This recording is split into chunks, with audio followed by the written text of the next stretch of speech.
Hi everyone, my name is Ashley Wylde and welcome to my channel, Ashley's Wild Life.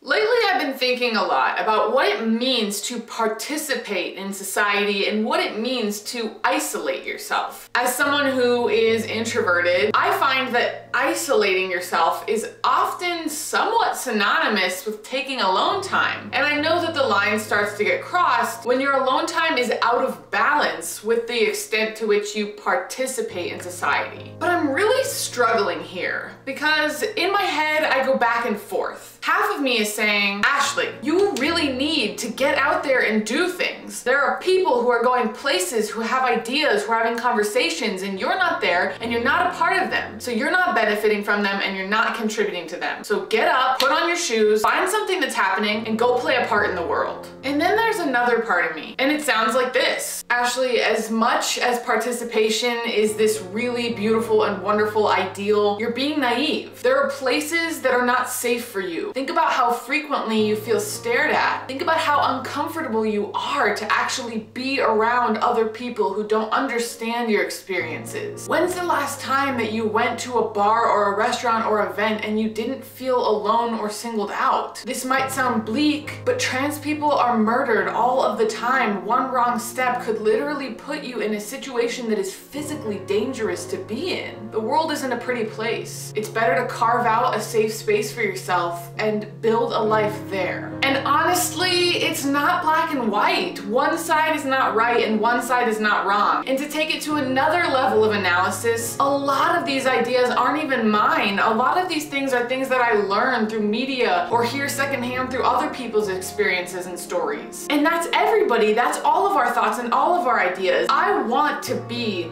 a bold, proud, out, trans and queer person. I want to be a role model. I want young trans and queer people to look at me and say, there's someone who looks like me, who identifies like me, whose story sounds like mine, who's out there living their lives. There's someone who got their degree. There's someone who bought their house. There's someone who's banging it out despite the obstacles. And at the same time, on a personal level, I do not want to be out in the world and around the vast majority of people I find myself around. I don't know the answer. I didn't make this video to tell you guys that I found the answer and here it is for you. I made it more so to explain and also explore for myself why it feels the way it does to make a decision between doing something and not doing something. On the most basic level, if I'm invited to do something, I'm an introvert. And at least 50% of the time, I'm gonna be like, go do something or stay home and read.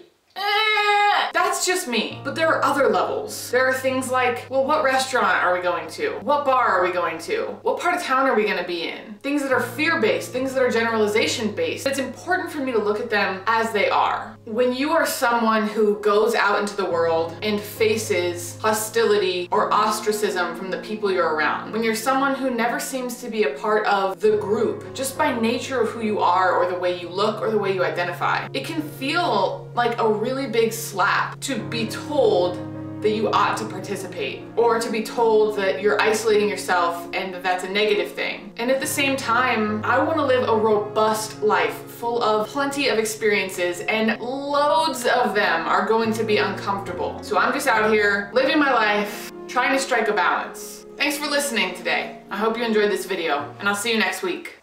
Bye-bye.